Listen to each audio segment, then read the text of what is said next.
Kaya mga idol, huli namin ngayon sa paninisid, pandaing. Maliliit lang siya, pero ito may malaking hipon, laki ito mga idol, grabe, laki para na tong lobster. Para na siyang lobster mga idol. Napakalaki ng sipit ng ulang na to. Laki Taba laki ng sipit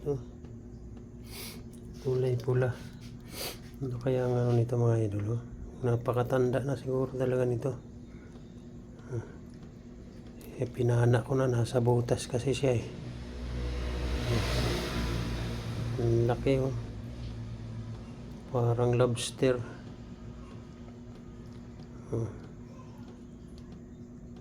Para siyang lobster mga idol. Taba.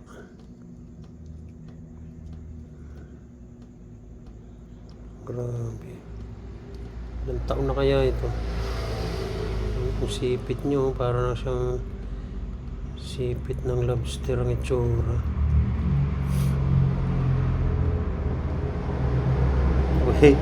Para na talaga siyang lobster mga idol. Yan ang huli namin. Mayroong isang pirasong hito, ay dalawa. Yung isa ulit. Yan, puro pandaing na yan mga idol. Maliliit na tilapia ang huli ko ngayon. Umuwi na kami at wala nang ilaw.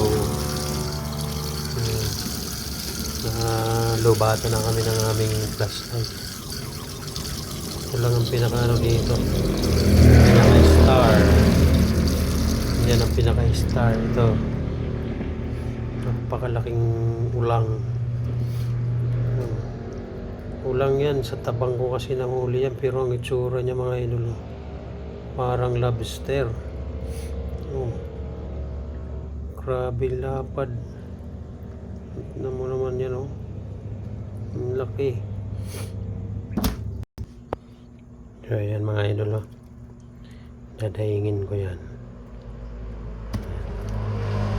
Alas 12:30 na, mag-aalaw na ng gabi, madaling araw. Pero dadayingin ko pa rin yan para bukas. Bibilad na lang yan mga idol. Yan po yung ating huli. Meron ding ibang isda. Mga biya, ano yan? Ito, arroyo. Yan, puro tilapia mga idol, tsaka dalawang hito. Yan. So yan mga idol, yan po yung aking huli sa pamamana sa gabi. Maliliit lang ang huli ko. Talagang kasi tayo makasisid sa malalalim at tayo ay pinupulikat. Yan mga idol, maraming salamat po at paano ay may huli pa rin. Nalubatan lang kami ng flashlight mga idol, kaya umuwi na talaga kami. Kasi kung hindi, tuloy-tuloy pa siguro kami. So maraming salamat, hanggang dito na lang.